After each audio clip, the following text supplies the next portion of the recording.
Baik, semangat pagi.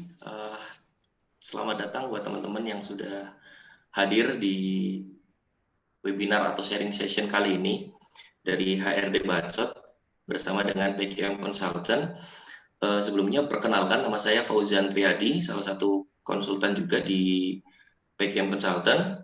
Nah, untuk hari ini atau di kesempatan kali ini kita akan membahas tentang supply chain management. Sebenarnya diinisiasi oleh tim HRD Bacot untuk menanyakan ya, karena sempat ada polling sebelumnya, setertarik apa teman-teman semua terhadap supply chain management. Nah, di kesempatan kali ini kami mencoba untuk sedikit memperkenalkan atau membahas bagian-bagian luar dari supply chain management. Gitu, sehingga tema kali ini adalah Introduction to Supply Chain Management. Nah, hari ini saya tidak sendiri dari PKM Consultant. Saya ditemani oleh Mas Septa Tiar selaku konsultan yang ada di bidang supply chain management. Beliau sudah beberapa kali membantu industri-industri di Indonesia terkait dengan supply chain management, kemudian pengalaman juga sudah cukup mumpuni ya bisa kita bilang, dan nanti akan sharing terkait supply chain itu sendiri. Sudah hadir bersama kita semua Mas Septa Tiar. Semangat pagi Mas Septa, selamat sore. Semangat pagi Mas Bro Fauzan, apa kabar? Baik, saya baik. Mas Septa gimana? Kabar baik Mas Bro, semoga kita semua sehat selalu lah. Oke, baik. Terima kasih Mas Septa sudah menyempatkan hadir. Jadi di kesempatan sore hari ini diinisiasi kembali oleh HRD Bacot ya, banyak banget teman-teman yang ingin mengenal lebih jauh tentang supply chain management. Dari pollingnya sekitar 49% ya, 49 sekian itu ingin tahu lebih jauh tentang supply chain management. Memang supply chain management ini adalah salah satu bidang yang cukup menarik ya menurut saya, karena saya juga terhitung baru juga di supply chain management, sehingga nanti kita akan bersama-sama sharing session, tidak hanya dari kami, tapi kami juga akan membuka kesempatan juga bagi teman-teman yang hadir di sore hari ini untuk sharing pengalamannya juga gitu, atau melontarkan pertanyaan juga boleh gitu. Tapi sebelum kita mulai, barangkali teman-teman ada yang belum pernah dengar PKM Consultant atau mungkin hanya sekilas-sekilas saja. Jadi sedikit saya jelaskan profil PKM Consultant. Jadi PKM Consultant adalah sebuah instansi atau perusahaan di bidang jasa konsultasi dan training untuk produktivitas dan kualitas. Nah, kami lebih banyak membantu industri-industri untuk productivity dan quality improvement, kemudian ada leadership dan human resource development, dan service excellence. Nah, mungkin kalau yang belum tahu, sebenarnya PKM Consultant ini sudah lama berdiri, kurang lebih sekitar 33 tahun. Untuk tahun ini ya, tahun ini adalah tahun ke-33 PKM Consultant berdiri, jadi sudah cukup lama dan banyak juga membantu industri-industri di Indonesia, tidak hanya dari supply chain management juga, karena kami juga provide ada in-house training, kemudian ada public training, consulting sudah bareng itu ya, dan beberapa training-training lainnya, dan juga ada membantu dalam hal sertifikasi di SM yang nanti mungkin akan sedikit dibahas oleh Mas Septa ya. Nah, mungkin tidak perlu berlama-lama lagi Mas Septa ya. untuk membahas, namun sebelumnya ada ground rules ya buat teman-teman semua yang sudah hadir. Ground rules ini diperuntukkan agar kita bisa lebih khidmat ya dalam menyimak apa yang nanti akan di-sharing oleh Mas Septa. Yang pertama, pastikan mikrofon teman-teman semua mute, ya, tertandai dengan simbol mute yang terslash ya di kiri bawah berwarna merah. Kemudian yang kedua ada chat to ask, ya, nanti ada fitur Q&A dan ada waktu yang nanti akan kami persilakan buat teman-teman untuk bertanya maupun sharing pengalaman teman-teman terkait topik yang sedang kita bahas. Seperti itu. Kemudian webinar kali ini seperti tadi saya bilang bukan webinar ya, bisa kita sebut sharing session karena nanti teman-teman boleh banget untuk bisa sharing pengalamannya. Kemudian pastikan merasa have fun ya. Jadi buat teman-teman yang belum mengenal SCM, kami harap sih dengan mengikuti ini bisa sedikit mendapat insight, kemudian semakin bersemangat untuk mendalami SCM. Have fun dan nyaman, kemudian pastikan sih, sebenarnya bukan pastikan ya, tapi kami prefer untuk memakai headset. Ya, teman-teman pakai headset untuk bisa lebih jelas dalam mendengarkan suara atau voice dari pembicara nanti. Seperti itu. Nah, bicara supply chain management, bagi yang belum tahu atau mungkin yang terlintas di benak kita, biasanya di supply chain management apa sih gitu kan? Ada yang bilang adalah storage, penyimpanan dan lain sebagainya, tapi sebenarnya tidak sesimpel itu karena ada rangkaiannya dan banyak pula prosesnya, dan itu yang akan kita bahas di sore hari ini gitu. Nah, tidak perlu berlama-lama mungkin ya, langsung saja saya persilakan Mas Septa Tiar untuk bisa memulai sharing sessionnya. Silakan Mas Septa. Oke, baik, terima kasih Mas Bro Fauzan. Semangat pagi buat rekan-rekan semuanya. Beberapa bertanya kenapa semangat pagi, kan sudah sore. Kenapa semangat pagi? Karena kalau kami, khususnya saya, setiap menyapa selalu semangat pagi. Harapannya baik siang, sore, ataupun malam, semangat kita layaknya seperti pagi hari, semangat. Harapannya seperti itu. Lalu seperti yang dikatakan Mas Bro Fauzan tadi, betul sekali. Jadi sejam 2 jam ke depan kita sharing, banyaknya diskusi terhadap pengenalan ke supply chain management. Tentunya saya di sini sharing, mungkin ada sedikit yang saya tahu yang bisa sharingkan ke rekan-rekan semuanya. Terima kasih juga atas kesempatan dari BC Talk atas kesempatan webinar hari ini yang akan membahas mengenai supply chain management. Nah, ada informasi katanya kalau tidak kenal maka kita kenalan. Oleh karena itu, biar memantapkan lagi, saya ingin memperkenalkan diri saya lebih lanjut. Saya ingin sharing mengenai hal-hal yang saya pernah terlibat, baik proyek maupun pekerjaan. Jadi memang kondisi sekarang pekerjaan seperti yang disampaikan Mas Bro Fauzan, memang saya sebagai konsultan di PKM Consultant, spesialisasi di SCM. Sebelum di PKM Consultant, saya pernah bekerja di beberapa industri, rekan-rekan sekalian, kurang lebih 11 tahun di beberapa industri PMA dan juga domestik. Education saya mengambil awal manajemen. Lalu saya konsentrasinya terhadap perdagangan internasional trade, termasuk tentunya prosedur ekspor-impor di dalam pembelajaran saya saat itu. Lalu saya coba terjun bekerja di manufaktur. Pertama kali memang tidak di manufaktur, tapi di advertise. Saya hobi menulis dan juga foto, saya sempat 2 tahun di majalah, baru saya coba seriuskan di manufaktur. Manufaktur yang saya geluti mostly terkait di salah satu bidang SCM-nya, misalnya beberapa kali saya di procurement, lalu di bagian logistik, di bagian warehouse-nya, bagian distribusi maupun bagian ekspor-importnya. Industrinya ada chemical, kelapa sawit, dan semen, lalu food industry yang pernah saya lakoni. Lalu logistik tadi salah satu yang paling dominan dari yang seperjalanan saya selama bekerja. And then akhirnya saya sekarang di supply chain management, spesialisasi di PKM Consultant. Baik, itu mengenai saya sekilas. Dan saya mengklirkan kembali seperti yang disampaikan oleh Mas Bro Fauzan tadi, kenapa sih sekiranya rekan-rekan semuanya spend waktu sejam 2 jam ke depan untuk kita sharing bersama, kita diskusi bersama. Kenapa saya harus join terhadap webinar kali ini yang diselenggarakan oleh BC Talk. Jadi pada dasarnya diskusi kita ke depannya berangkat dari polling yang kita adakan beberapa waktu lalu, tertera di mana layar slide untuk yang nomor 1 tertinggi mengenai mengetahui basic knowledge SCM itu perolehan persentasenya paling tinggi. 49,2%.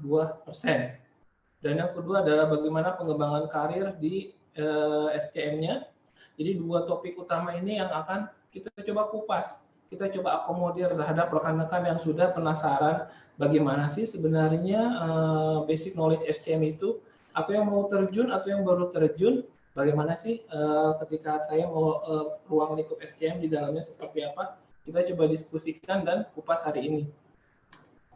Oleh karena itu, berdasarkan polling tadi, 3 topik utama yang akan kita kupas. Yang pertama adalah mengetahui basic knowledge dari supply chain management itu sendiri. Yang kedua adalah pengembangan karir ke depannya seperti apa. 2 hal ini akan kita bahas. Tapi yang ketiga yang menarik nggak kalah adalah sebetulnya ke depannya tantangan yang kita hadapi apa sih di dalam aliran rantai pasok itu sendiri. Nanti kita coba diskusikan bersama rekan-rekan semuanya.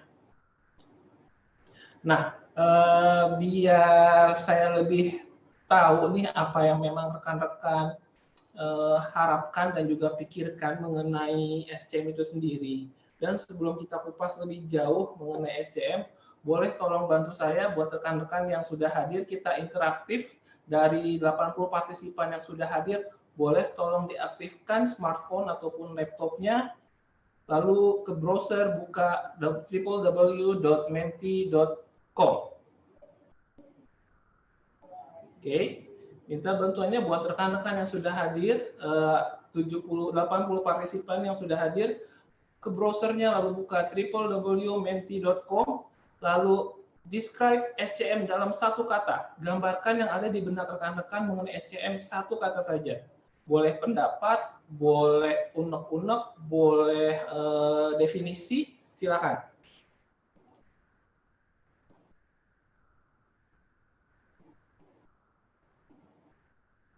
Kodenya sudah tertuang 930158. Baik, sudah ada masuk beberapa. SCM is about distribusi, scheduling, flow. Baik. LQ dan GIT oke. Gurita, flow, scheduling baik. Muncul gurita, Mas Brosep. Muncul gurita, baik. Misteri ya ini, kenapa muncul gurita ya? Planning, manajemen, baik. 1 kata saja yang ada di benak rekan-rekan mengenai SCM. Ketika orang berbicara SCM, apa yang ada di benak rekan-rekan semua?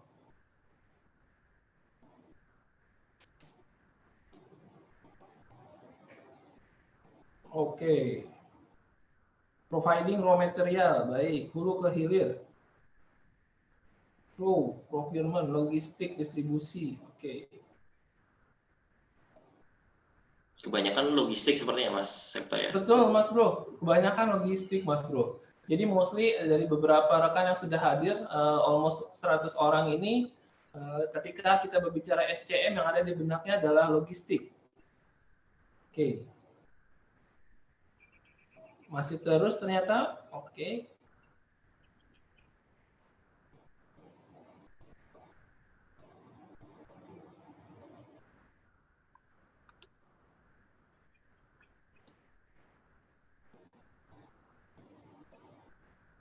Baik, baik.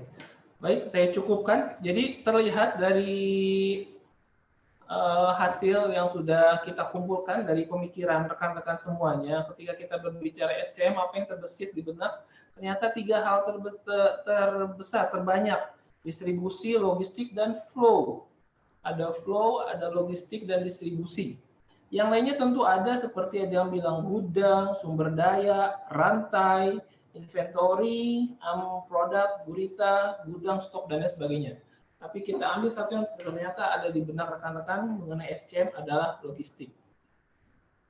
Oke, thank you buat partisipasinya. Ini informasi yang kita dapat berarti dari yang hadir hari ini 77 peserta. rekan-rekan?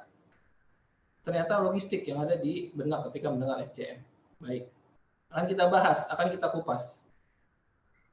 Nah, pada dasarnya sebelum kita bahas apa yang sudah diinformasikan oleh rekan-rekan tadi, kita sekarang berangkat ke definisi. Ketika bicara definisi, tentunya banyak definisi yang berkembang dari beberapa literatur ataupun buku.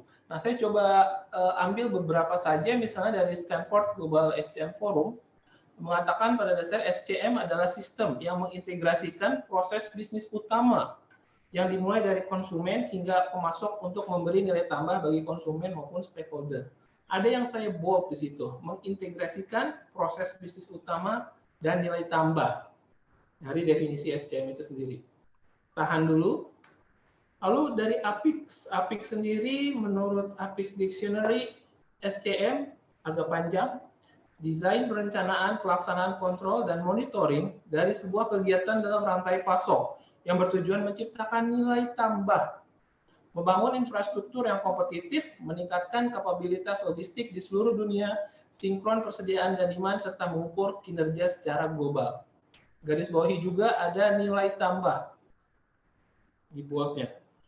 Lalu ada satu, designing, managing supply chain, mengatakan pendekatan mengoptimumkan integrasi antara supplier, manufaktur, warehouse, toko retail dengan mendistribusikan produk jasa dalam jumlah, lokasi, waktu, dan tempat, sehingga meminimumkan cost secara sistem keseluruhan dan meningkatkan service level yang diharapkan. Bicara definisi, pada dasarnya kalau rekan-rekan lihat dari 3 tadi saja, ada beberapa keyword yang memang menyamakan, yaitu bernilai tambah dan juga integrasi. Ya, kita akan kupas nih. Jadi khawatir kita terjebak dalam apa sih SCM itu, definisinya apa sih, apa yang harus saya lakukan dalam SCM itu. SCM adalah di mana kita berperan dalam suatu proses yang terintegrasi. Oke, bottom line-nya adalah integrasi, proses dari supply chain itu sendiri. Seperti apa sih integrasi yang memang terjadi di dalam SCM? Kita akan kupas nih step by step. Oke. Yang pertama saya sedikit bercerita mengenai stage of SCM revolution yang terjadi. Ya, saya bercerita dulu. Jadi tadi saya sudah tahu apa yang ada di benak rekan-rekan semua, baik yang baru terjun atau yang mau terjun di SCM. Dalam satu kata, lalu saya tadi sampaikan beberapa definisi dari SCM. Dan tadi ternyata ada keyword-keyword yang bisa kita bantu kita dalam memahami dari SCM. Salah satunya integrasi. Oke, pemahaman itu kita tahan dulu, kita berangkat bagaimana stage of evolution dari SCM-nya itu sendiri. Jadi beberapa dekade lalu dalam suatu perusahaan itu adanya dinding atau barrier antar departemen atau divisi. Sebutnya multiple dysfunction. Jadi beberapa dekade dulu tuh antara purchasing, antara distribusi, antara finance atau departemen-departemen lainnya ada dinding tebal yang menghalangi mereka untuk komunikasi dan berkolaborasi dalam satu perusahaan. Di dalam satu perusahaan jadi kesulitan untuk memenuhi kebutuhan customer karena di dalamnya sendiri masih silo, masih terkotak-kotak. Akhirnya berkembang, kesadaran akan pentingnya pemenuhan customer, ada namanya semi-functional enterprise. Jadi dalam satu perusahaannya sudah mulai berkolaborasi nih antar departemen finance, procurement, dan lain-lainnya sudah mulai berkolaborasi dalam satu perusahaan itu sendiri. Jadi sudah agak better. Jadi informasi sudah lebih lancar, apa yang memang demand butuhkan sudah mulai kebaca, dan kita juga sudah mulai memetakannya dengan maksimal, itu sudah mulai ada pencerahan mengenai tahap yang bisnis proses ini. Lalu juga ternyata walaupun di dalam perusahaan itu sudah ada komunikasi yang baik, tidak silo, tidak terkotak-kotak, tapi ternyata antar perusahaan masih belum sinkron. Walls between enterprise, jadi belum maksimal. Bisa dilihat, jadi ada yang warna hijau, pink, orange, and then juga biru, itu belum maksimal secara kolaborasinya. Tapi sekarang dan kedepannya harapannya kita extended enterprise. Jadi bisnisnya itu sudah tidak mengenal ruang dan waktu lah katakan. Jadi pemenuhan customer bisa lebih cepat, apa yang diinginkan oleh customer bisa lebih cepat. kurang lebih secara umum roughly staging yang memang terjadi di SCM seperti ini. Dari yang nomor 1 masih terkotak-kotak, masih masing-masing informasi tidak disebar, tidak di-sharing, sampai yang keempat rekan-rekan bisa lihat secara visualnya. Informasi lebih gampang didapat, lebih terbuka, sharing tidak ada silo, tidak ada kotak-kotakan. Jadi pemenuhan terhadap customer pun lebih cepat secara umumnya. Masing-masing ada ciri-ciri, ada yang menyebabkannya, ada faktornya, dan juga ada ciri khasnya. Tapi secara umum sudah saya rangkum dalam suatu slide visualnya seperti ini. Yang terjadi berpuluh-puluh tahun lalu dan yang sekarang harapannya ke arah extend enterprise. Seperti itu. Lalu untuk keseharian, tadi bicara perusahaan, bicara keseharian, sebetulnya SCM ini lekat dengan kehidupan kita sehari-hari.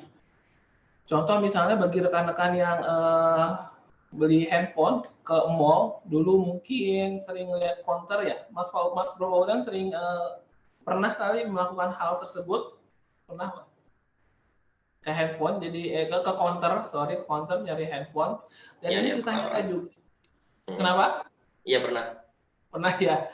Ini kisah nyata juga, saya yakin beberapa yang lain ngalami termasuk saya. Jadi ketika ada salah satu mall di Jakarta Selatan, saya datang mencari handphone ke salah satu counter, saya sebutkan merek handphone tertentu, tipe tertentu, dia langsung bilang, oh ya ada, tipe apa segala macam, responnya cepat, meyakinkan customernya enak, gitu. Ketika saya menyebutkan, tapi ternyata dia mengambil barang itu dari toko yang lain, gitu loh.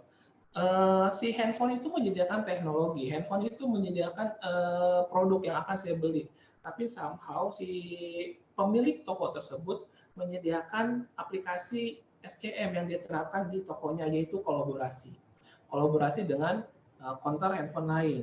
Kalau teman-teman pernah ingat dulu ketika kita nyari aksesoris handphone atau handphonenya itu sendiri, kadang kalau dia nggak ada, dia nyari ke toko yang lain, dia ngambil produknya terus berikan ke kita. Bahkan proses geseknya pun di toko tersebut pun nggak masalah. Nah, saya rasa ini somehow part of SCM yang mereka sudah terapkan secara nggak langsung. Karena yang kedua key point dari SCM-nya adalah it's not about competition, tapi adalah kolaborasi. Yang dilakukan oleh pemilik toko tersebut sudah menerapkan kolaborasi terhadap partner yang lainnya dalam pemenuhan customer. Jadi prinsip dari SCM adalah bukan kompetisi, tapi kolaborasi untuk customer satisfaction.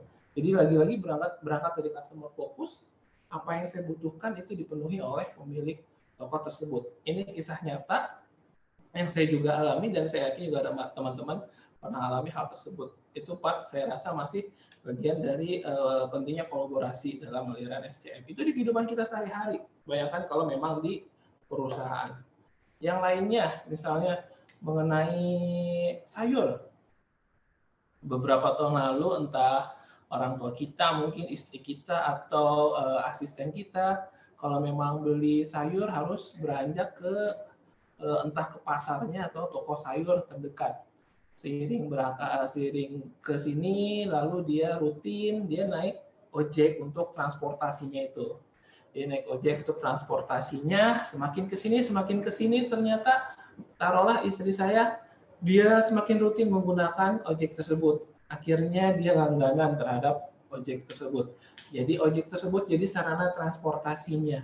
Karena dia sering langganan, kasih harga spesial, dia membayar ojek tersebut dengan harga yang spesial. Dari ojeknya sendiri, dari transportasinya, dia juga berpikir, wah, apa yang sudah saya lakukan terhadap keluarga Pak Sekta bisa saya lakukan dong ke komplek-komplek yang lainnya. Jadi dia menerapkan hal yang serupa ke komplek-komplek yang lainnya. Beli sayur, menawarkan diri mau diantar beli sayur atau enggak. Dan ini di-enhance lagi. Jadi si driver, kita bisa titip ke drivernya. Kita nggak usah naik, tapi titip ke ojek tersebut untuk beli sayur, apa yang kita inginkan. Oh kan harus spesifik ada. Oke, kalau yang spesifik, mungkin kita bisa agendakan seminggu sekali, tidak usah setiap hari. Sisanya kita bisa minta tolong ojek kita atau transportasi kita dalam aliran pemenuhan kita produk yang harus dibeli, yaitu sayur, itu dilakukan. Bahkan dari pihak sayurnya juga nanti bisa kerjasama sama si ojeknya itu sendiri. sampai berkembang, sekarang sudah banyak aplikasi. Jadi kita tidak usah kontak ojek, kita tidak usah pergi pasar, kita tinggal angkat telepon, tekan 2 tombol, sayur besok sudah datang. Nah, itu penjelasan sederhana mengenai perkembangan SCM dari kehidupan kita sehari-hari. Dari yang dulu kita harus datang ke tempatnya, berdialog, bertemu segala macam, sekarang berkembang, tentunya ada proses transportasi, ada proses negosiasi di dalamnya. Seiring berkembang sekarang dengan menggunakan aplikasi ataupun handphone. Itu di kehidupan sederhana lainnya mengenai SCM. Nah, sebetulnya jadi dari part SCM ini sebenarnya kalau diceritakan, oke, berarti tinggal proses perpindahan produk atau services dari A ke B. Cuman tidak sebatas itu, pada dasarnya ketika teman-teman mengingat kembali produk air mineral dalam gelas ini, bagaimana caranya dia mendapatkan margin Rp500 atas effort yang sudah dia berikan. Ada raw material air, ada plastik gelasnya, ada label atasnya, printingnya, pengemasannya, mesinnya, proses transportasinya, packingnya segala macam. Bagaimana dia bisa mendapatkan 500 dari 500 itu margin dari atas produk yang kita percaya ya kok bisa ya dapat keuntungan begitu. Ditambah lagi tantangan saat ini di mana produk varietasnya customer itu sangat bervariatif, kualitas kita dituntut semakin meningkat, kecepatan dan juga cost-nya. Berbanding terbalik dengan quantity ataupun batch yang semakin mengecil dan juga price yang semakin harus kompetitif. Nah, peranan ini dari A to Z, bagaimana caranya produk yang tepat nyampe kepada customer dengan kualitas yang tepat dan harga yang reasonable, itu salah satunya berperan di aliran supply chain itu sendiri. Mungkin kalau di perusahaan di SCM Director misalnya, tapi itu fungsi penting dari SCM-nya itu sendiri. Oke, sampai sini kita coba ngikutin ya. Sederhananya ketika saya tuangkan dalam sebuah bagan, seperti yang terlihat di layar rekan-rekan, supplier mengirimkan taruhlah produk tadi ke customer, ke B tadi. Proses apa sih yang terjadi? Nah, ini yang harus kita simak. Tidak hanya perpindahan, perpindahan kirim saja, ataupun dia proses distribusi, proses logistik, segala macam, tapi ada hal-hal yang harus kita sikapi. Yang pertama dalam aliran proses ini, ada terdiri dari manufaktur dan logistiknya. Kegiatan proses planningnya, kegiatan proses pembeliannya atau pengadaannya, kegiatan proses pembuatannya, dan juga proses logistik, pengiriman, dan penyimpanannya, seperti yang tertera di layar rekan-rekan.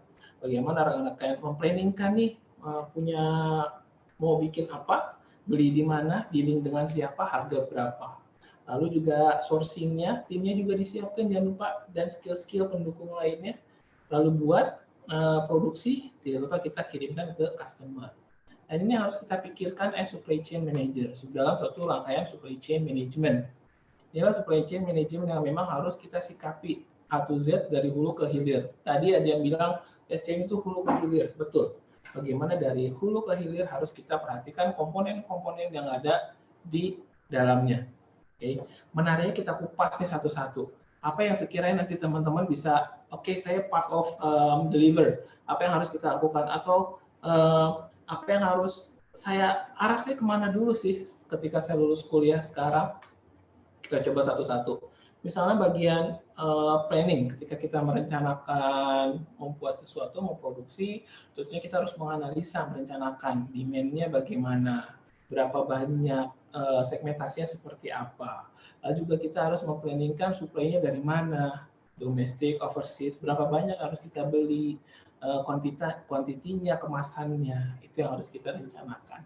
Inventory-nya juga, kita harus rencana simpan di mana, berapa banyak, stok yang amannya berapa, itu juga harus direncanakan.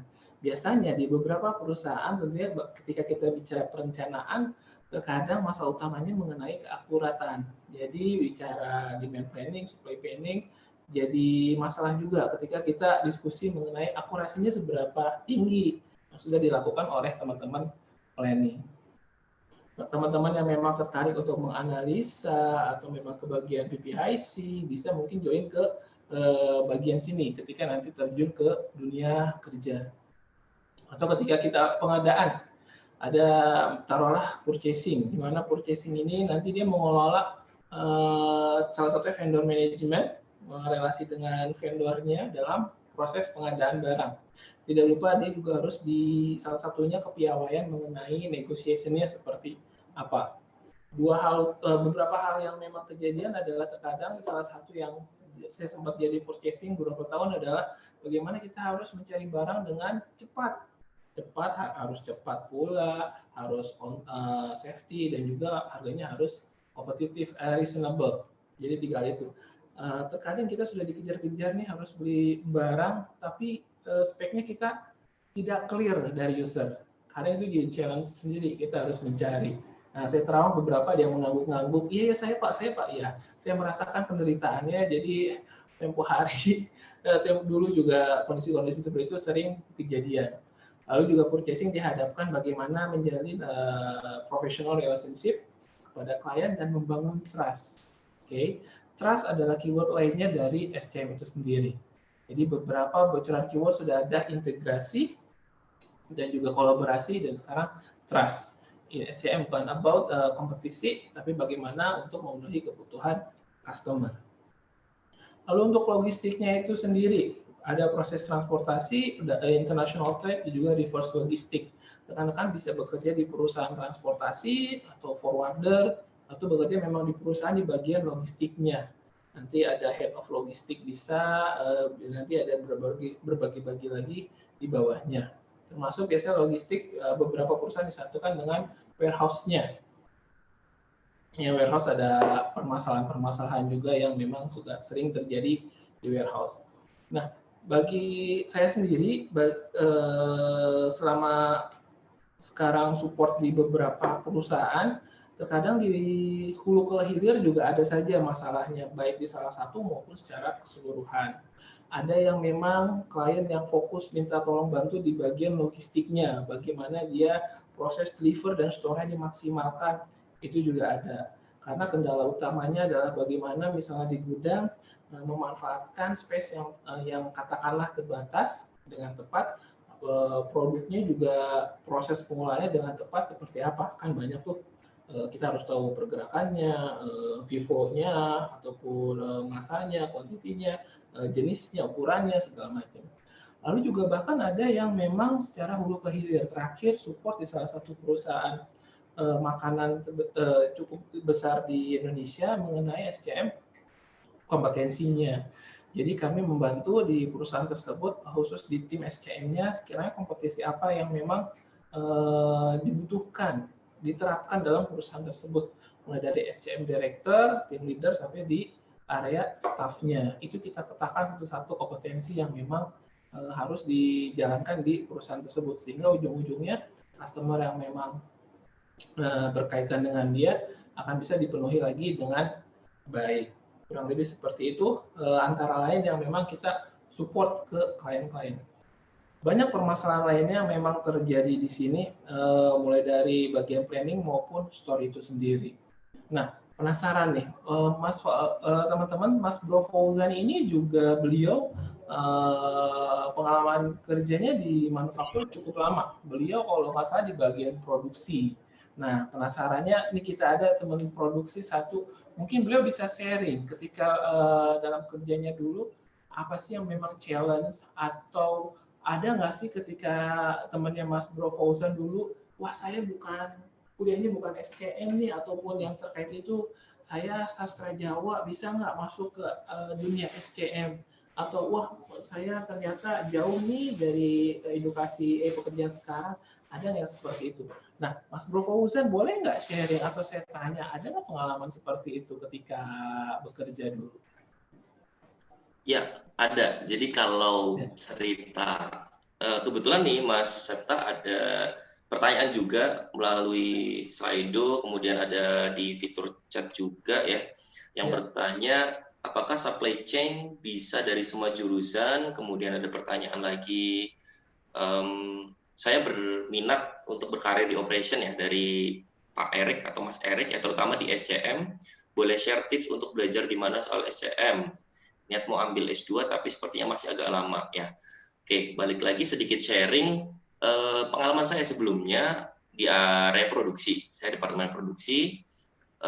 Untuk warehouse sendiri ya, itu agak unik sih sebenarnya. Jadi warehouse man-nya ada 3 orang yang satu level dengan saya. Itu mereka adalah lulusan yang pertama teknik informatika, kemudian yang kedua itu mekatron, dan yang ketiga teknik kimia.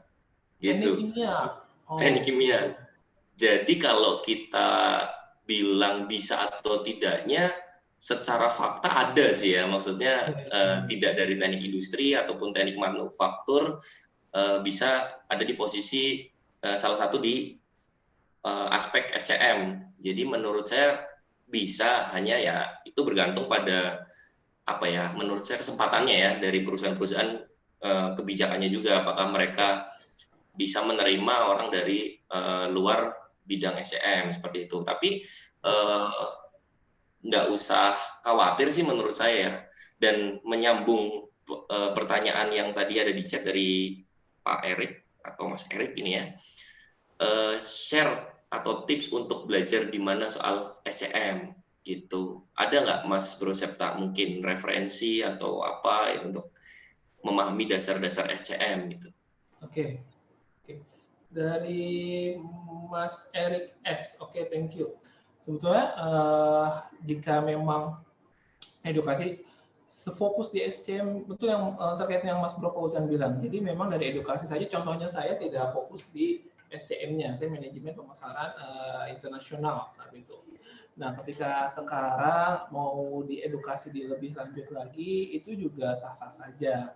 Tapi kadang ada beberapa yang berpendapat ketika memang kita sudah ya mau memang aktif praktisi, kadang sertifikasi SCM saja sudah cukup. Nah, ini berpendapat. Saya tidak mengiyakan atau menolak hal tersebut, tapi di lapangannya adalah oh tidak, saya cukup S1 tapi saya melanjutkan sertifikasi SCM, karena sekarang sertifikasi SCM ini sudah global dan juga diakui di perusahaan-perusahaan juga di global juga.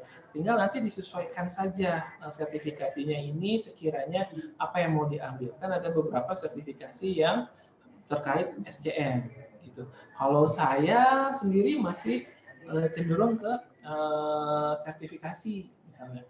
Kalau memang boleh sebut salah satunya yang bisa jadi referensi misalnya sertifikasi APIX. Jadi Association Production Inventory Control System, ASCM sekarang namanya.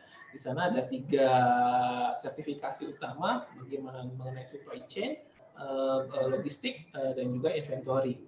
Jadi sesuai dia menambal yang ada di layar perkenalkan semua dari A to Z, mau secara keseluruhan sertifikasi supply chain-nya atau by part logistiknya dulu atau manufakturnya dulu. Itu juga bisa dijadikan pilihan sih Pak Erik, kalau menurut saya selagi nanti tentunya Pak Erik matangkan lagi untuk S2 SCM-nya kurang lebih. Sisanya biar kita banyak diskusi dan saya banyak belajar ke Pak Erik, kita boleh diskusi Pak Erik. Nanti kan kita ada WhatsApp grupnya juga mengenai SCM. Kurang lebih seperti itu sih Mas Bro Fauzan. Betul. Nah, ada pertanyaan yang menarik lagi. Ini mungkin karena sangat banyak pertanyaan yang sudah masuk, kita bacakan beberapa aja sekalian ya Mas Bro Septa ya. Biar bisa langsung terjawab gitu. Nggak terlalu lama penasarannya. Terkait dengan kompetensi lagi, ada untuk memulai karir di bagian supply chain, terutama saat interview, bagaimana cara meyakinkan user kalau kita bisa asal konsisten bekerja sambil belajar? Ini menarik nih. Ada tips dan trik mungkin Mas Septa? Meyakinkan bekerja sambil belajar. Oke, dari siapa saya sambil baca tadi? Sorry Mas Bro. Di Slido ini anonimus sih, tidak menyertakan namanya. Oke. Boleh highlight-nya lagi, mohon maaf, karena saya barusan nyari di chat nggak ada. Bagaimana meyakinkan perusahaan untuk diterima di supply chain pada saat interview kondisinya dia sambil belajar.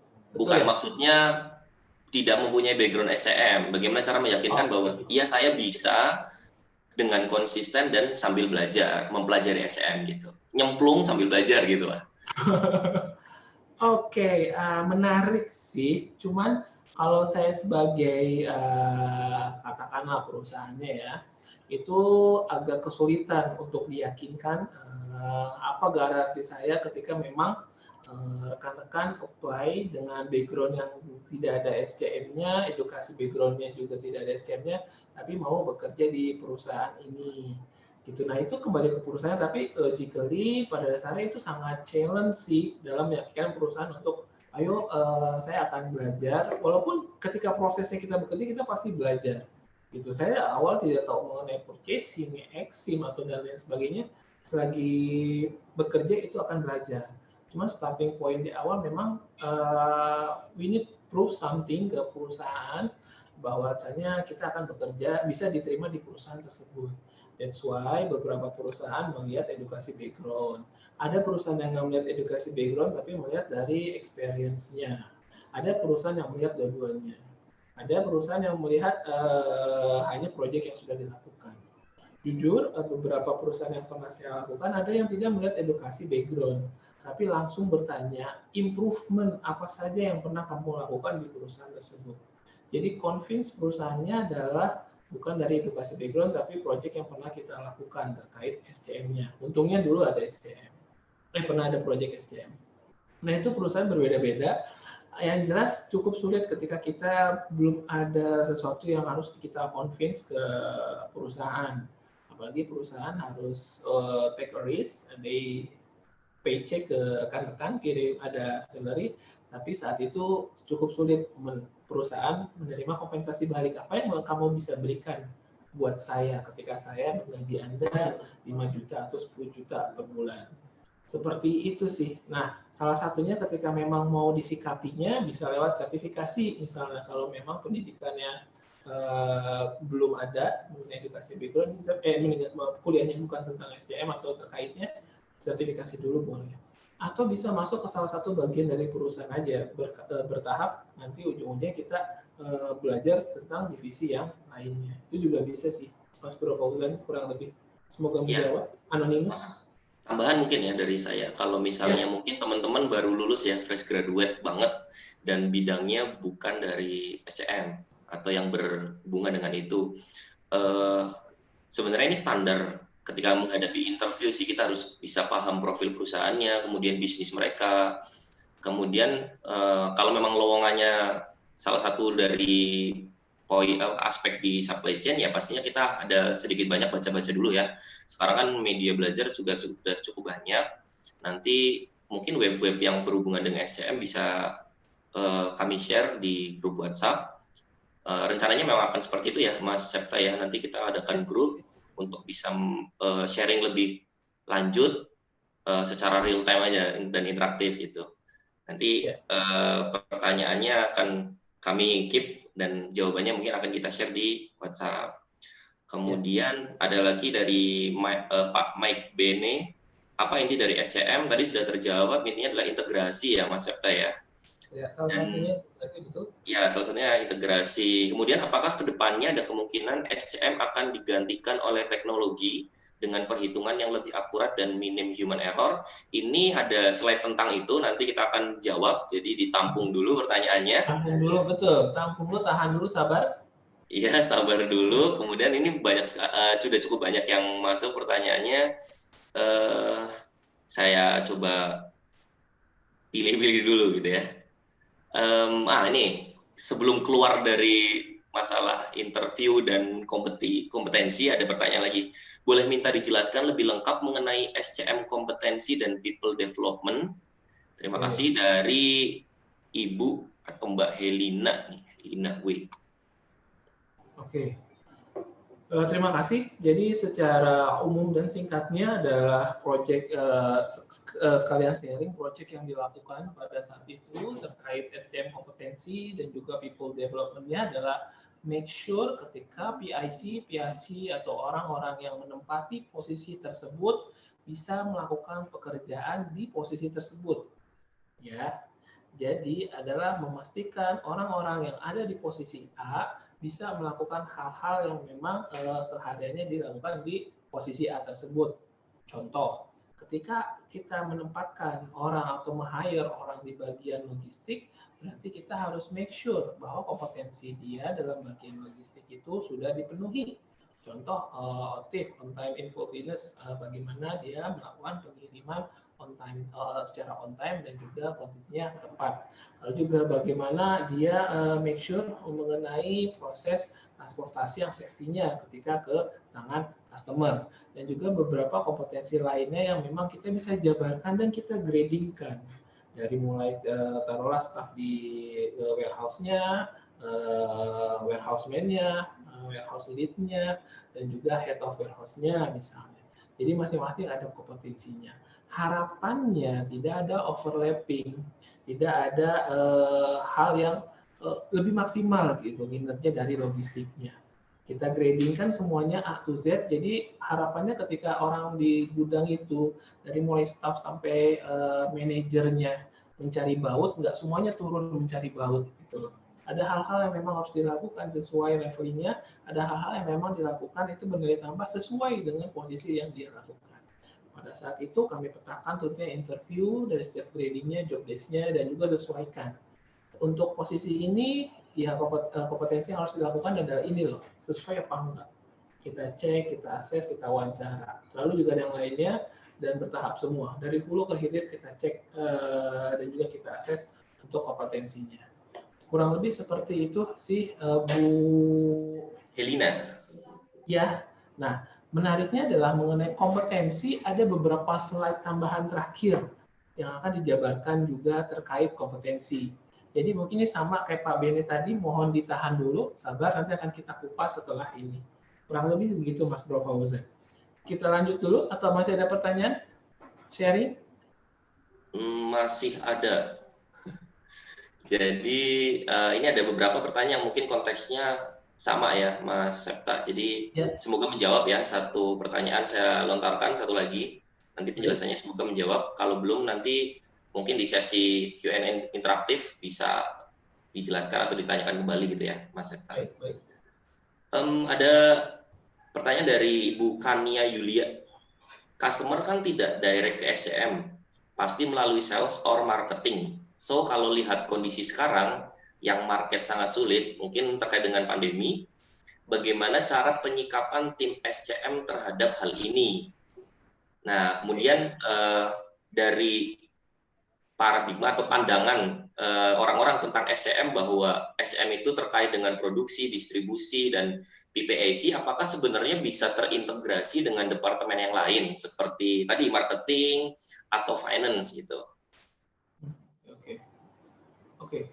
Dari Bu Kania Yulia dan Pak MDC 01. Iya. Oke. Kalau Ibu Kania Yulia betul terkait proses sales dan marketing saat ini kondisinya sangat sulit.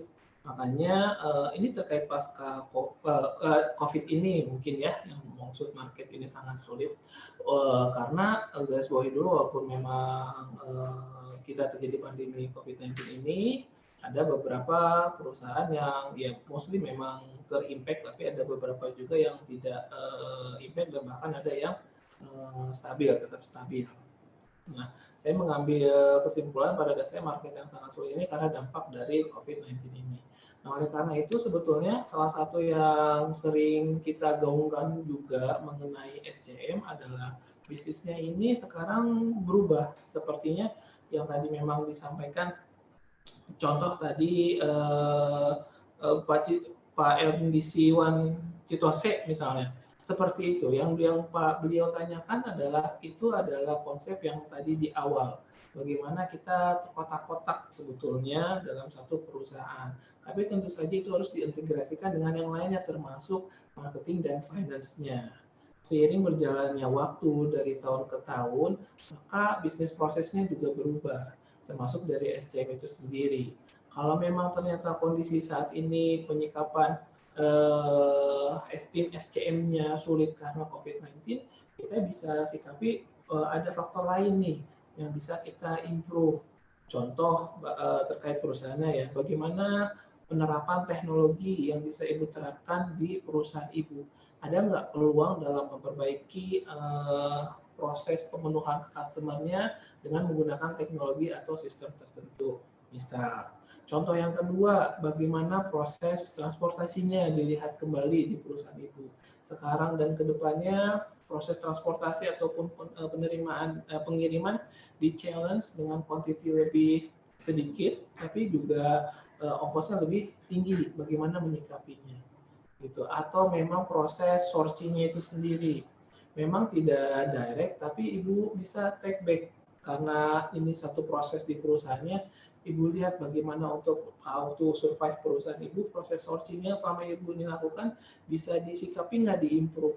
Contoh, selama ini karena ibu belinya dari, tadi ada yang pertanyaan sekalian, dari luar negeri, jauh, lama, regulasi, HS code, import, mahal, dan segalanya, coba sekarang sourcing lagi di domestik.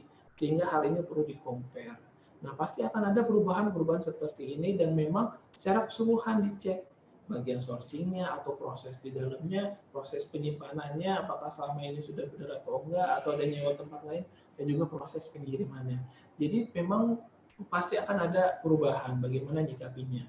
Nah, biar lebih apa yang harus benar-benar disikapi, nanti bisa didiskusikan, seperti misalnya ibu industrinya apa, hal apa yang paling berdampak. Lalu kita diskusi selama ini proses yang berjalannya. Nanti bisa kita coba diskusi bareng. Mungkin peluang-peluang celah improvement yang ini bisa kita minimalisir sehingga akan mendapat benefit di sisi yang lain.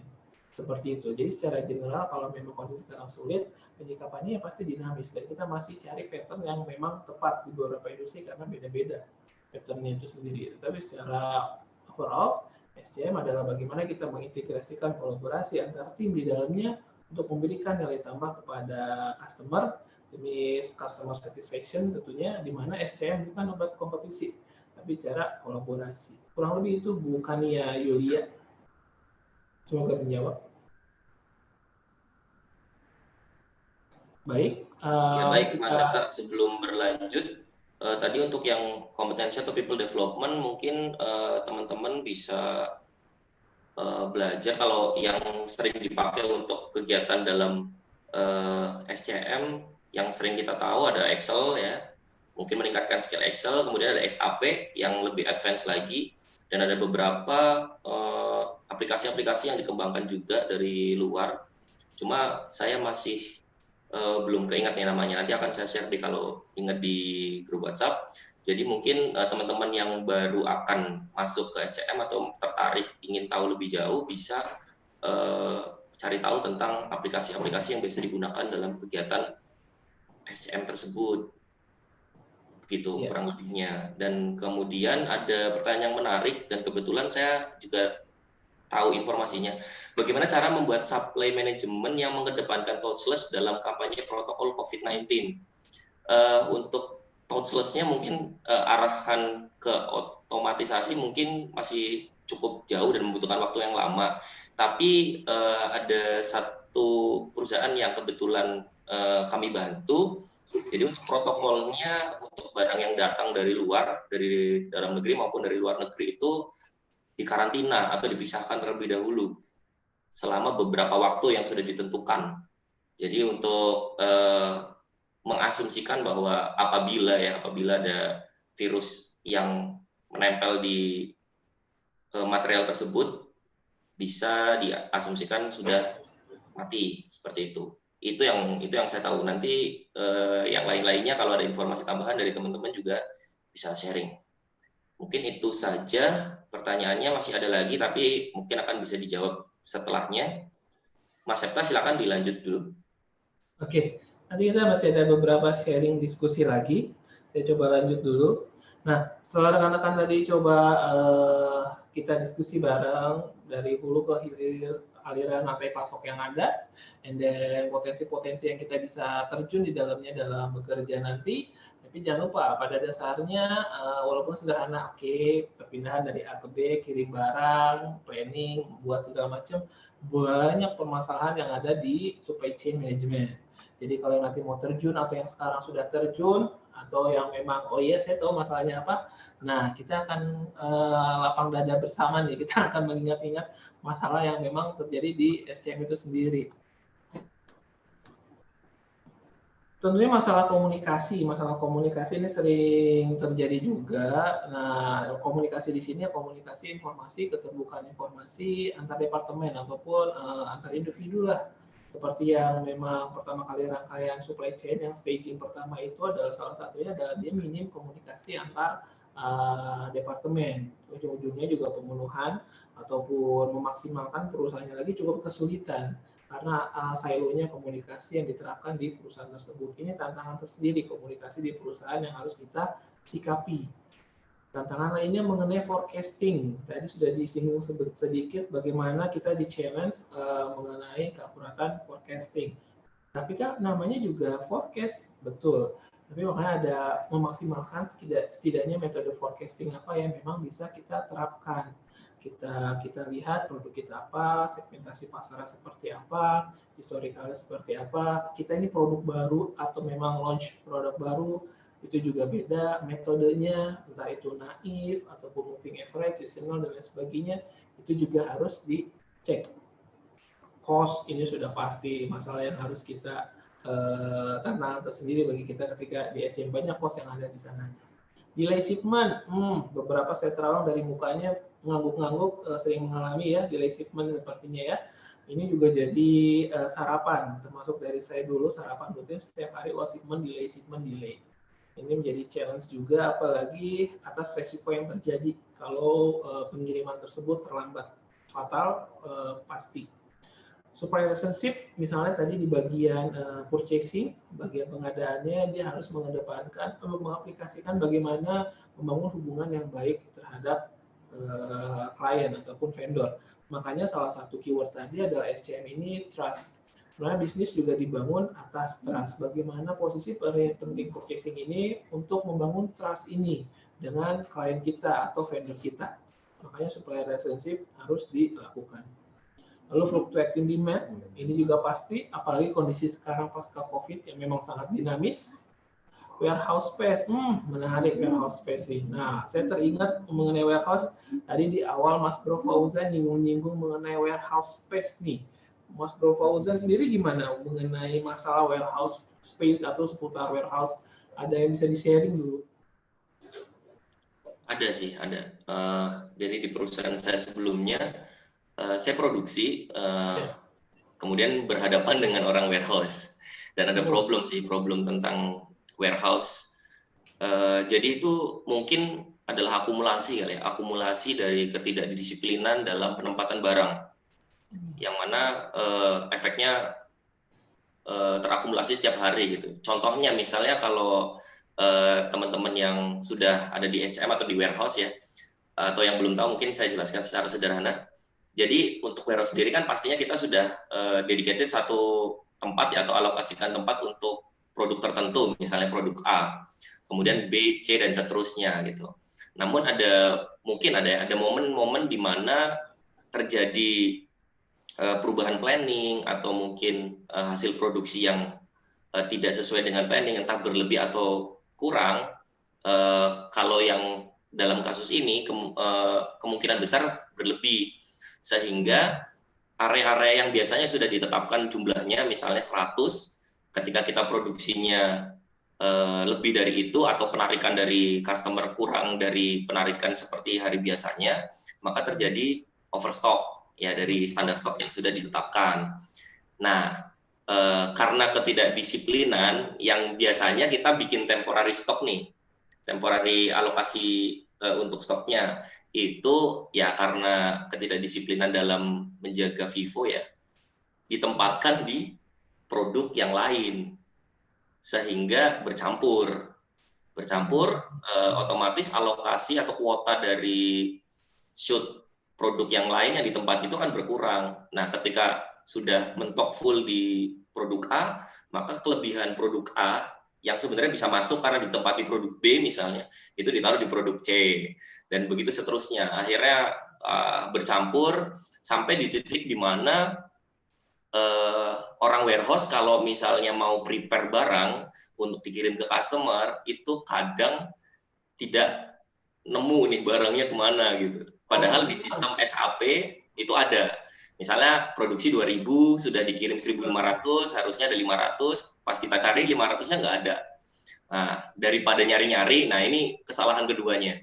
Daripada nyari-nyari, akhirnya bikin lagi. Ya kan, bikin lagi. Orang produksi akhirnya tanda kutip dipaksa untuk bikin lagi karena memenuhi pengiriman. Begitu terus sampai pada akhirnya ya ada barang-barang yang mungkin sudah lotnya sudah lama baru ketemu beberapa waktu kemudian. Seperti itu sih Pak Septa. Nah, ini juga akan mengakibatkan waste di cost-nya juga ya, karena akan ada 2 kali produksi, kemudian kalau melebihi waktu shift-nya akan overtime dan lain sebagainya. Kurang lebih seperti itu sih Mas Septa, salah satu pengalaman saya. Berarti dulu sering mengelus-ngelus dada juga ya, sabar, sabar, sabar gitu ya? Ya, begitulah kurang lebih. Oke, terima kasih Mas Bro, betul banget itu salah satu yang sering kejadian. Masuk buat rekan-rekan kalau memang boleh sharing, ketika kita ketemu beberapa klien di warehouse, yang sering kejadian adalah optimalisasi layout-nya. Nah, ini klise tapi sering terjadi. Jadi layout-nya itu tidak dimaksimalkan bagaimana fungsi yang maksimal untuk penerapan di gudangnya. Layout yang bagus seperti apa? Tidak ada baku untuk layout yang paling bagus, tapi pastikan saja ketika rekan-rekan nanti gudangnya yang menerapkan layoutnya itu memahami beberapa hal yang lain, mengakomodir beberapa faktor lain seperti pergerakan produknya, ukurannya, akses keluar masuk, jarak gangway-nya, ukuran barang, racking sistemnya, dan lain sebagainya. Memang harus ada beberapa faktor. Tapi yang sering terjadi ketika teman-teman nanti menggeluti salah satu warehouse misalnya di pekerjaan adalah bagaimana optimalisasi layout yang ada di gudang. Salah satunya seperti itu. Dan yang tadi Pak Fauzan bilang juga betul. Jadi kejadian. Terima kasih buat sharingnya Mas Bro. Ya, kebetulan ada pertanyaan yang relate nih, Mas Septa, dari Pak Sofyan Saputra. Izin bertanya Pak, backflash error atau pencatatan data yang tidak sinkron dengan aktual adalah salah satu masalah yang pernah saya temui di supply chain. Even sudah pakai sistem, apakah ada cara yang lebih efektif untuk mengurangi hal tersebut? Ya betul Pak Sofyan, tempat saya sebelumnya pakai SAP, tapi akurasi stoknya rendah. Jadi cara yang lebih efektif sebenarnya adalah sinkron antara aktual dengan data. Dengan cara apa? Dengan cara ya tadi mematuhi alokasi storage yang sudah ditetapkan. Ketika berlebih harus ada contingency plan penempatan storage-nya atau temporary storage, biasanya seperti itu. Nah, jangan sampai ditaruh sementara ya, jadi sementahun di area yang lain, karena itu pasti sudah mengurangi kuota dari storage untuk produk yang lain. Kemudian ketika produk tersebut diisi lagi full, seolah-olah full, padahal sebenarnya di dalamnya ada isi dari produk yang jenisnya lain gitu. Nah, di sini kalau menurut saya yang dulu saya hadapi, yang pertama paling penting adalah kompetensi manpower. Jadi seberapa aware manpower itu paham atas efek dari aktivitas tersebut. Kalau kita nggak FIFO, kalau kita menaruh barang seenaknya gitu. Terus yang kedua, pemahaman tentang 5R pastinya. Karena kalau 5R-nya bergejolak gitu ya, nggak disiplin, akan ada momen-momen seperti itu lagi. Seperti itu kurang lebihnya Pak Sofyan. Jadi harus sinkron ketika data produksi masuk, produknya ada berapa, stoknya sama, begitu juga penempatannya sesuai, tidak ditempatkan di area yang lain. Kalau misalnya memang perlu ya harus ada tag dan lain sebagainya. Itu cukup panjang penjelasannya, boleh nanti kita bahas lebih jauh terpisah di grup, silakan Pak Sofyan. Begitu Mas Septa, silakan dilanjut. Ya, menambahkan yang Pak Sofyan sedikit, nanti pastikan lagi stock of name-nya dilakukan dan juga proses cycle-nya di perusahaan untuk meminimalisir antara aktual dan pencatatannya. Kebetulan pernah Mas Fauzan aja yang SAP kadang sering error gitu ya. Saya juga pernah ada perusahaan yang di SAP ada yang belum menerapkan juga, minimal buat mengurangi gap-nya salah satunya bisa pakai menggunakan hal tersebut. Baik, terima kasih. Lalu masalahnya mengenai tough negotiation misalnya, ini salah satu bagian dari yang tadi sebagai procurement, pengadaan, bagaimana proses negosiasi dilakukan. Apalagi sekarang ke depannya negosiasi semakin dinamis, challenging terkait kondisi pandemik misalnya. Itu juga harus dilakukan kalau memang teman-teman terjun sebagai commercial department nantinya, hati-hati. Lalu FIFO yang gudang, ini tadi sudah disinggung sedikit. 5R, nah ini juga masalah nih, gampang-gampang, susah. Enak diucapkan, susah untuk diterapkan ya Mas Bro ya. Iya, betul sekali. Udah disinggung barusan oleh Mas Bro Fauzan. Lalu musuh terbesar ya. Paling besar tuh Bang. Yeah. Lalu mengenai perdagangan internasional, ini juga dari dulu, sekarang, dan kedepannya pasti akan ada challenging. Sekarang kedepannya semakin challenge terkait dengan regulasi, terkait dengan free trade area, terkait dengan perang dagang, terkait dengan permintaan. Kan pasti HS Code akan ada perubahan, entah itu bagian dari demo proteksi industri dalam negerinya, atau terkait proses kerjasama yang dilakukan antar perusahaan tersebut, bilateralnya seperti apa. Ini catatan juga yang harus disikapi bagi teman-teman yang masuk ke EXIM ataupun proses distribusi.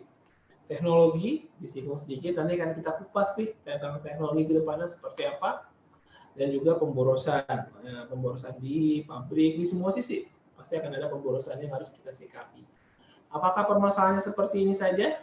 Jangan khawatir, banyak permasalahan-permasalahan lainnya yang memang siap-siap rekan-rekan harus hadapi. Mulai dari produk reject, personal yang qualified yang tadi disinggung Mas Bro Fauzan, bagaimana demurrage-nya ketika kapal datang, biar nggak kena demurrage, bagaimana kita memenuhi customer expectation, bagaimana time management kita dilakukan, bagaimana customer service yang harus kita lakukan ke orang tersebut, overstock, dan lain sebagainya. Ini baru sedikit dari sekelumit permasalahan-permasalahan yang mungkin akan terjadi di area supply chain management. Tapi jangan khawatir bagi yang mau terjun atau yang baru terjun di SCM, wah banyak ya, ternyata sulit ya. Saya rasa tidak usah mengkhawatirkan ke arah sana selama teman-teman semuanya passion, selama teman-teman semua tahu why-nya mengikuti SCM, alasannya, selama teman-teman punya tekad yang, katakanlah tekad yang kuat dalam terjun di SCM dengan semua challenge-nya, tapi SCM itu fun. Dan selain fun, satu sisi yang saya ambil dari SCM itu dengan adanya di SCM, itu tuh making impact ke orang-orang lain, termasuk making impact ke anak saya. Ketika anak saya beli es krim ke minimarket dan dia berhasil mendapatkan es krim, makan dan tersenyum karena dia makan es krim, itu yang menurut saya priceless. Bayangkan ketika es krim saat itu pengirimannya mungkin terhambat, sehingga mengecewakan, senyum seperti itu yang tidak bisa kita dapatkan. Jadi making impact seperti ini yang diharapkan teman-teman temukan. Apa yang bisa teman-teman lakukan di area supply chain-nya masing-masing. Kita diskusi lagi, Mas Bro Fauzan. Ada... Boleh, kami persilakan buat teman-teman yang sudah bergabung di sini, kalau mau ada yang sharing, dipersilakan. Boleh langsung mengaktifkan mic-nya dan berbicara untuk menyapa kami, boleh silakan. Dipersilakan ya. Karena waktunya terbatas, mungkin boleh agak lebih cepat responnya. Kita sukarela atau paksa rela, Mas Bro? Sebenarnya sih saya lebih suka sukarela ya, tapi kalau memang tidak ada yang muncul, mungkin saya akan tunjuk 1 atau 2 orang gitu ya. Oke. Iya, mungkin dari teman-teman ada yang bisa sharing bagi yang masih kuliah atau yang baru terjun atau masih bingung, bisa sharing di sini. Atau yang sudah bekerja boleh dong sharing pengalamannya ke kita, 1 atau 2 orang. Sebelum paksa rela, ada sukarela. Malu-malu semua sepertinya ya, Mas. Saya penasaran nih, saya pengen banyak diskusi dengan Pak Irfandi Marsha. Boleh nggak ya? Pak Irfandi ya? Iya. Boleh tuh beliau menjawab ke... silakan Pak Irfandi. Pak Irfandi boleh dong di unmute, boleh sharing nggak Pak Irfandi buat entah pekerjaannya selama ini atau yang terkait SCM-nya? Boleh sharing ke suara jelas. rekan-rekan, Pak.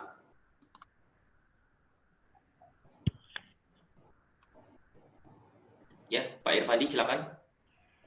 Suara tidak Halo. keluar, Pak Irfandi. Boleh sedikit lebih keras lagi, Pak Irfandi. Tes, jelas? Ya, cukup jelas, Pak Irfandi, silakan. Ya, perkenalkan, saya Irfandi. Mungkin di grup teman-teman banyak ada yang tahu ya, karena ada grup juga. Sharing pengalaman sih, sebenarnya background saya teknik industri, cuman tidak bergerak di bidang SCM, hanya memiliki ketertarikan di bidang SCM ini. Mungkin bagi teman-teman yang ingin sharing juga, bisa gabung, nanti sharing bareng kali ya, sama-sama belajar dan mengikuti perkembangan di lapangan. Mungkin yang ingin ditanyakan, daya saing dunia SCM negara kita dengan negara lain ke depannya gimana ya di ASEAN ini? Terutama kan kayak e-commerce kita, kalau kita lihat research-nya dari perusahaan-perusahaan konsultan kan, saya ini salah satu market yang bakal jadi besar gitu dalam dunia e-commerce dan sangat berkaitan dengan dunia SCM. Mungkin bisa di-sharing. Terima kasih. Terima kasih Pak Irfandi. Sharingnya nggak jadi Pak sebelum kita bahas mengenai pertanyaannya. Ya, gimana?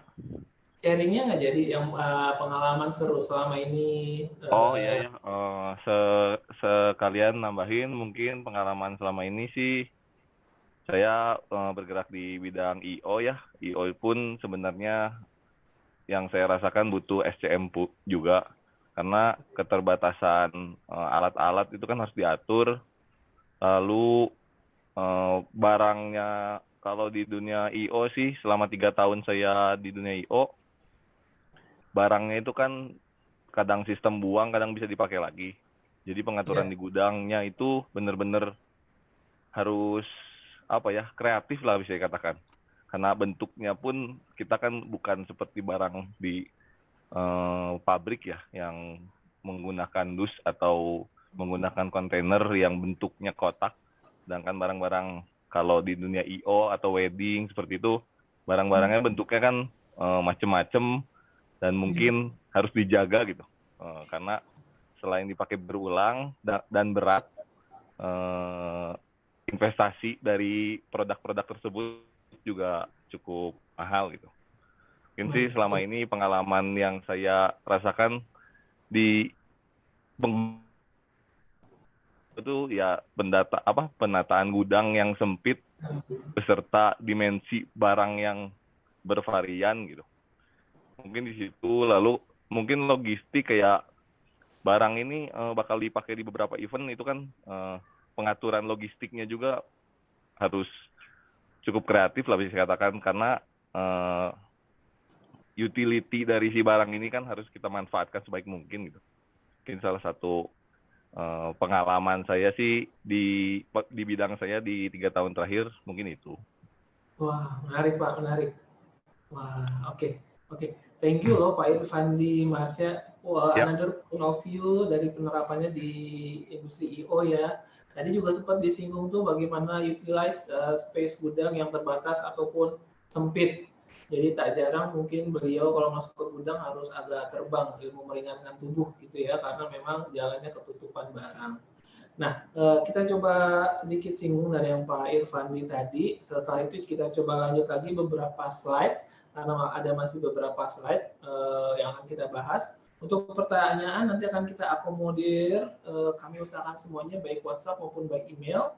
Nanti kita akan ada di WhatsApp diskusi dan ada nomor dan email saya di terakhir. Nah, terkait yang Pak Irfandi tadi katakan, pada dasarnya betul sekali untuk beberapa sisi Indonesia ini pasar-pasar yang cukup menjanjikan. Satu sisi juga bicara kita promising ataupun nilai unggul yang lainnya adalah kita negara kepulauan atau maritim. Nah, ini saya kira yang memang as a supply chain Ini salah satu keunggulan kita, di mana memang ketika taruhlah beberapa perusahaan besar di negara US ataupun Europe, mereka negara kontinental, negara daratan yang luas. Kita ada plus poinnya bagaimana kita punya experience dalam mengelola negara yang kepulauan. Makanya kita juga ahli dalam kegiatan proses pengiriman yang multimoda. Ada kombinasi menggunakan kereta, laut, ataupun darat tracking itu sendiri, inland transportation-nya. Bahkan kita ada istilah mini container. Jadi untuk memasuki ke pulau-pulau kecil, kita menggunakan mini container. Which is mungkin kalau yang mostly digunakan ya kontainer umum, 20 or 40 feet, high cube misalnya. Tapi kita ada mini container untuk menjangkau pulau-pulau kecil yang ada di negara kita. Itu tuh salah satunya lagi. Lalu bicara memang potensi kita SCM secara global, kita kan pelabuhan singgahnya di Singapura tuh yang memang salah satu yang terdekat juga, dan juga memang negara yang banyak tradernya, itu juga salah satu plus point. Jadi membantu kita dalam untuk proses exit-nya itu sendiri. Cuman memang perlu ada beberapa yang harus dibenahi bersama. Ketika potensi-potensi ini nggak kita lihat sebagai suatu keunggulan, ini akan disayangkan.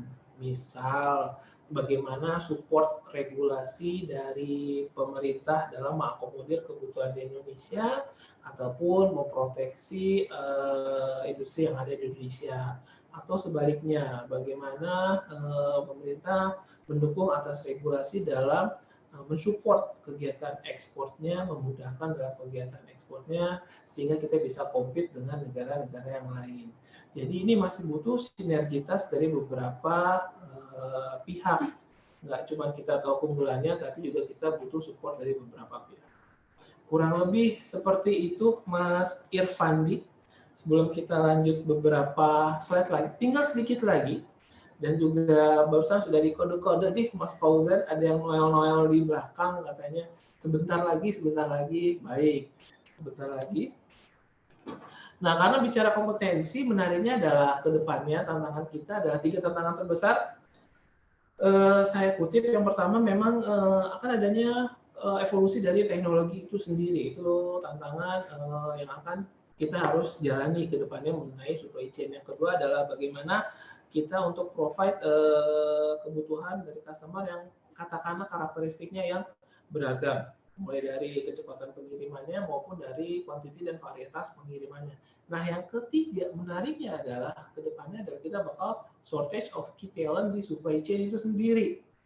Nah, ini kalau memang in positive way, berarti sebetulnya peluang masih terbuka, masih banyak part of peluang kita untuk memang terjun di SCM-nya itu sendiri sebagai praktisi di SCM-nya. Nah, bagaimana kita tinggal memaksimalkan saja potensi kita, kapasitas kita untuk bergelut di SCM-nya.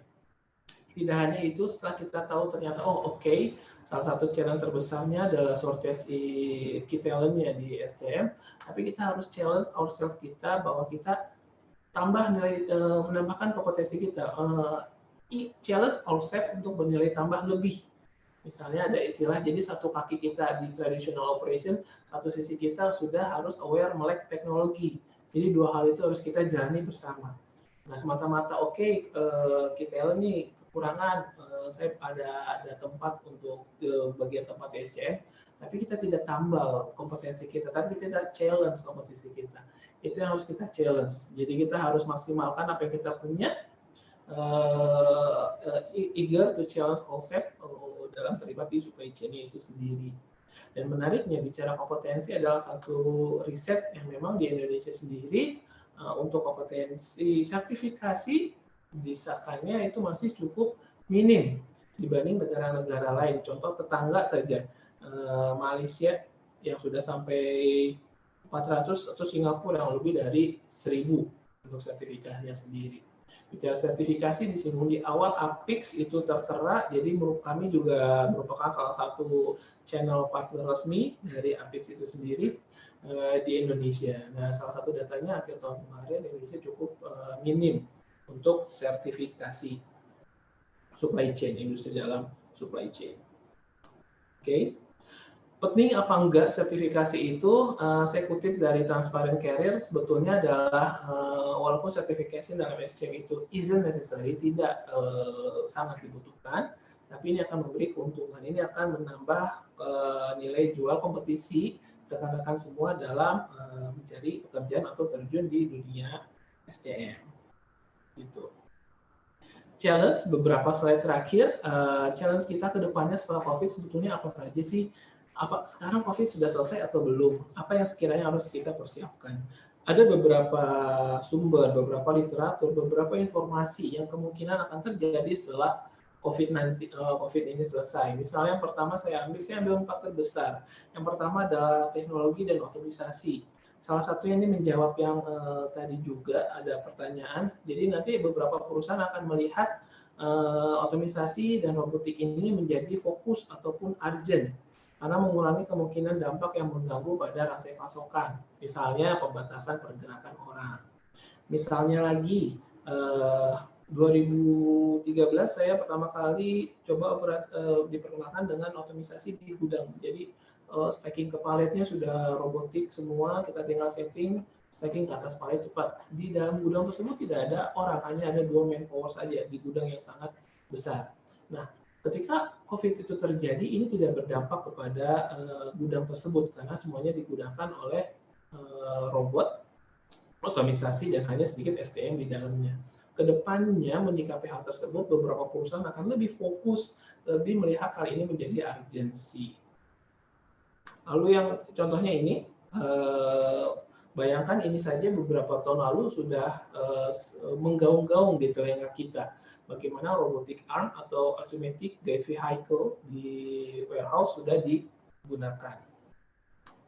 Lalu yang kedua, forecast tantangannya. Sekarang aja saat pandemi, konsumen bereaksinya emosional banget.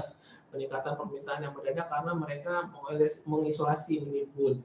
Nah, walaupun pasca pandemik nanti juga masih ada proses tarik ulur nih beberapa perusahaan karena walaupun masih masa kebangkitan, masa kita memupuk ekonomi lagi, kita masih belum tahu nih apa yang akan terjadi. Apalagi permintaan customer yang sekarang sangat variatif dan juga cenderung katakanlah kuantitinya kecil, lotnya kecil atau receh beberapa produk tentunya.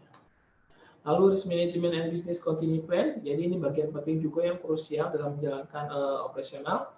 Jadi kita harus perusahaan harus rutin melakukan ataupun latihan simulasi terkait hal tersebut di atas.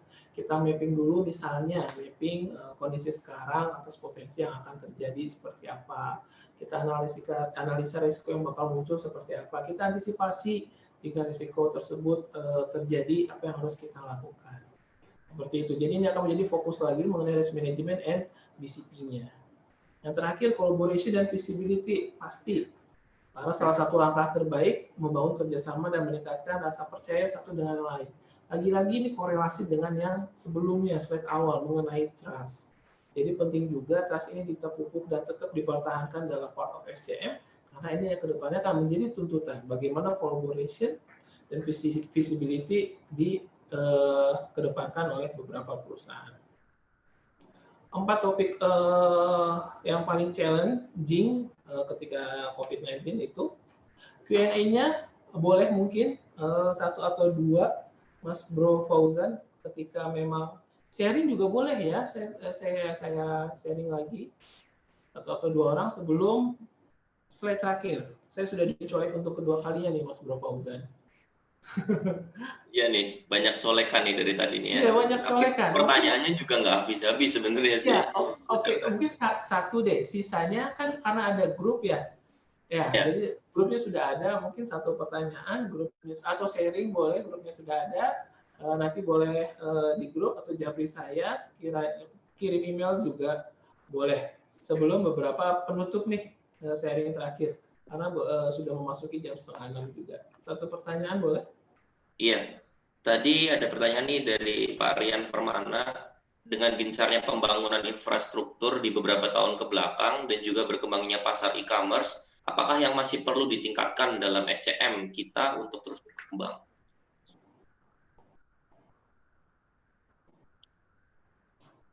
Halo? Jadi varian dengan berkembangnya pasar e-commerce, nah SCM pasti ada mengikuti perubahan bentuk tersebut gitu kan, Mas Septa. Nah, kira-kira dalam SCM itu sendiri apa yang perlu ditingkatkan nih untuk mengikuti perkembangan itu? Oke. Pembangunan infrastruktur memang beberapa tahun terakhir sangat digencar-gencarkan dari segi infrastruktur. Ini infrastruktur dalam mendevelop bisnis yang e-commerce ini dan juga infrastruktur pembangunan pemerintah tentunya itu berbeda juga. Tapi kalau memang sekarang trennya memang udah ke arah sana yang tadi pasar e-commerce itu. Hanya memang ada beberapa hal yang katakanlah khawatir ataupun memang itu jadi concern tersendiri. Jadi pasar e-commerce jangankan pasca COVID nanti, tapi dari beberapa tahun terakhir kan tadi yang sempat saya singgung, bagaimana sekarang tinggal klik sayur datang. Ya, banyak aplikasi yang mengenai beli sayur. Bagaimana kita tinggal klik dalam hari yang sama Amazon Prime kirim produknya menggunakan drone. Nah, tapi beberapa yang memang harus kita kembangkan juga yang patut ditingkatkan adalah misalnya satu dituntut dengan bagaimana sumber daya manusianya mengirimnya itu semua. Lagi-lagi balik ke kompetensi di dalam SCM-nya itu sendiri. Ada lagi yang mengenalkan bagaimana cyber security-nya juga kita harus dimaksimalkan, apalagi pasca COVID-19 ini. Gitu loh. Dan bagaimana lagi beberapa hal di luar itu yang support mengenai perkembangan e-commerce-nya yang harus kita cek, kita dukung. Misalnya kemarin mungkin nanti kita diskusikan terpisah, sempat ada diskusi pro kontra bagaimana e-commerce ini dampaknya terhadap Indonesia baik dari sisi bisnis maupun sisi regulasi. Mungkin ini akan didiskusikan secara nggak di sini, nanti kita akan lebih personal lagi. Tapi beberapa hal lainnya, antara lain perkembangan dari SDM itu sendiri dan juga infrastruktur dan sistem dan cyber security-nya itu saya rasa minimal perlu diimbangi sih, Mas Bro Fauzan. Kurang lebih seperti itu. Atau ada pendapat lain, Mas Bro Fauzan, atau mau tambahan? Ya, saya setuju sih, Mas Septa. Dengan perkembangan zaman pasti kita harus terus improve juga gitu ya. Nanti penjelasan panjang atau ngobrol panjangnya balik lagi, mohon maaf karena terbatasnya waktu, akan kita obrolkan lebih jauh di grup ya. Untuk grup yang saat ini yang sudah diinisiasi sama Mbak Farah Dila kalau nggak salah ya, dan Mas Irfandi juga sudah sangat aktif di dalamnya. Itu ada grup procurement dan supply chain. Kemudian dari kami PKM sendiri itu juga ada grup WhatsApp-nya, linknya sudah saya share di chat, boleh di scroll saja atau nanti saya akan chat ulang agar lebih mudah dicari.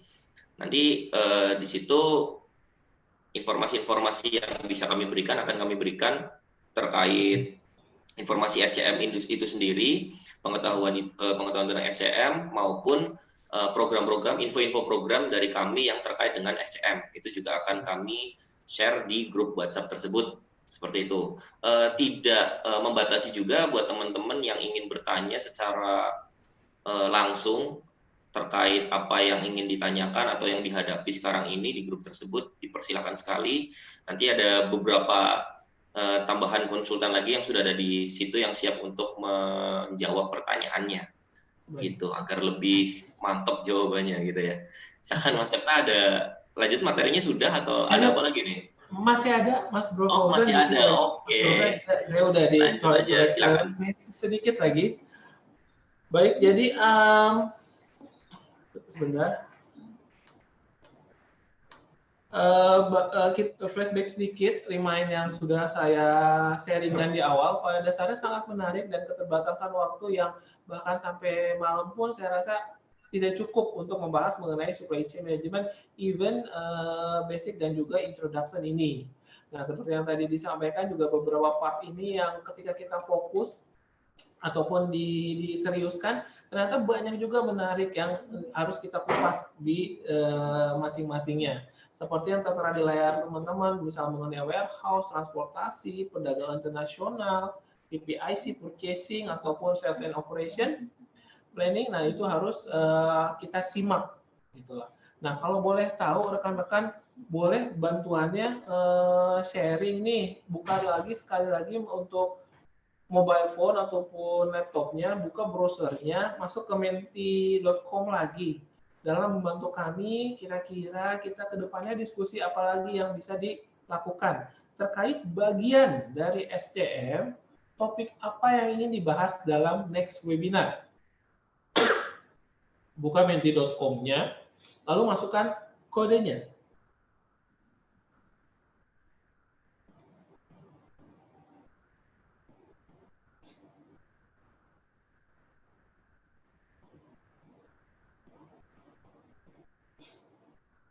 menti.com, buka, lalu masukkan kodenya. Tolong bantuannya terkait bagian dari SCM, topik apa sih yang ingin dibahas dalam next webinar. Kita lebih fokus lagi nih. Kita mungkin jadikan diskusi, ajang kumpul series, kita bahas logistik, procurement, warehouse-nya, transportasinya, semuanya itu juga akan menarik. Terima kasih yang sudah memberikan informasi. Yang lainnya ditunggu, boleh menti.com lalu masukkan kodenya 930158. Mas Septa, Baik, ya. sambil kita melihat ini nih tampilan peserta ngisi, ada satu peserta nih, Pak Arkan atau Mas Arkan Jebar Khairuman mau share nih. Beliau fresh graduate dan tertarik dengan SCM. Kita mungkin perlu tahu nih kenapa tertariknya nih. Pak Arkan Jabar Khairuman, oke, sharing atau kita sharing? Ya, jadi tertarik dengan SCM. Nah, kita ingin tahu nih, sepertinya menarik kenapa tertarik dengan SCM. Oke. Ya, silakan. Saya panggil Mas, boleh ya, Mas Arkan? Iya, masih baru aja lulus kemarin Maret. Oh, baru lulus ya. Jurusannya? Iya. Saya jurusan teknik mesin, ITS. Oh, teknik mesin. Oke, silakan. Iya, Mungkin awalnya saya sangat tertarik karena di mesin ada yang namanya manajemen operasional. Di sana juga ngatur masalah layout dan forecasting. Di sana saya merasa kalau bisa ngatur ini dengan baik, maka kita bisa membantu banyak orang. Memudahkan banyak karyawan nggak perlu susah-susah. Nah, terus saya tertarik di situ, apalagi saya juga belajar dari Profesor Nyoman, itu jadi lebih tertarik lagi karena kayak intinya dari perusahaan itu juga supply chain-nya. Kalau ada quote dari Pak Nyoman itu, kalau yang bagus itu kalau apabila kita bisa menyediakan barang di tempat yang tepat, waktu dan tepat, dan harga yang tepat. Itu sih kenapa saya sangat tertarik supply chain. Ini juga udah di sesi daftar manajemen trainingnya di DHL Supply Chain. Minta doanya juga supaya bisa keterima juga. Wah, amin, amin. Semangat ya Mas Arkan ya, semoga jalannya masuk supply chain lewat situ ya. Amin. Amin, amin, amin. Oke, sangat menarik ya. Karena memang sudah dari awal tertarik nih ya dengan supply chain dan niatnya mulia sekali nih membantu orang-orang. Tapi memang betul kalau SCM-nya bagus, pastinya kalau semuanya bagus akan bagus. Tapi SCM juga ketika bagus, pergerakan produk, barang dan lain sebagainya bagus, ya tentunya orang yang bekerja di area tersebut akan lebih mudah lagi kerjanya gitu, Mas Arkan. Menarik, Mas Arkan, thank you sharingnya, thank you sudah unmute. Nanti kita sambung di WhatsApp, kita tetap silaturahmi, nanti kita tukar pendapat ya, Mas Bro Arkan ya. Oke, beberapa slide terakhir di sini procurement ternyata next webinar yang memang paling banyak diminati dari partisipan-partisipan yang hadir. Oke, doakan insya Allah mungkin next webinarnya kita coba adakan procurement. Terima kasih yang sudah memberikan informasi dan sharingnya untuk procurement. Tadi menariknya ada yang sharing mengenai warehouse. Sedikit saja, untuk warehouse sendiri, jika memang rekan-rekan mau fokus, banyak hal yang harus kita kupas di dalam warehouse itu sendiri. Aktivitas penerimaan, penyimpanan, dan juga pengirimannya. Nah, tidak sampai di situ, kalau memang rekan-rekan nanti mau fokus di logistik maupun di warehouse, harus efektif, di mana harus melakukan improvement yang ada di warehouse itu sendiri. Bagaimana menghilangkan pemborosan, teknologi, dan juga performanya di dalam gudang itu sendiri. Hal ini yang kita coba kupas, tapi bukan di webinar. Minggu depan kebetulan ada online trainingnya bersama kami. Nanti bisa diskusi, bisa menghubungi nomor yang ada di layar untuk training lebih lanjut. Selain itu kita ada beberapa webinar juga free ke depannya, teman-teman boleh capture, boleh ikutan jika tertarik. Informasi security system, produktif di rumah dengan 5R, dan juga enhancing role human resource di transisi new normal ini. Bisa di capture next online training dan juga webinar-webinar kami. Di nomor-nomor yang ada tertera di layar ataupun nanti di grup, gampang. Kita di sini bisa diskusi lebih lanjut. Ini WhatsApp grupnya yang sudah diinformasikan sebelumnya, rekan-rekan. Dan juga ada yang menarik. Nanti untuk yang ada di grup akan kita kasih special price bagi memang ingin mengikuti online training. Jadi jangan lupa join di grup, akan ada informasi mengenai harga spesial untuk online training warehouse management. Terakhir nih rekan-rekan, boleh dong minta bantuannya sebelum kita berpisah. Sebelum kita berpisah, evaluasi, rekan-rekan buka lagi browsernya, ketik bit.ly/PKM strip HRD bacot. Boleh bantuannya untuk evaluasi. Harapannya dengan evaluasi rekan-rekan bisa memberikan kami perbaikan lebih lanjut ke depannya untuk forum diskusi kita. Boleh waktunya sebentar saja, mungkin 3-5 menit sebelum kita closing dan memasuki azan maghrib, memberikan evaluasi terhadap jalannya diskusi hari ini. Masukan rekan-rekan merupakan peluang improvement buat kami tentu saja. Boleh tolong dibantu diisi 2 atau 3 menit. Terima kasih.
Terima kasih buat rekan-rekan yang sudah meluangkan waktu mengisi evaluasi untuk perbaikan saya lebih baik ke depannya berdiskusi dengan rekan-rekan semua.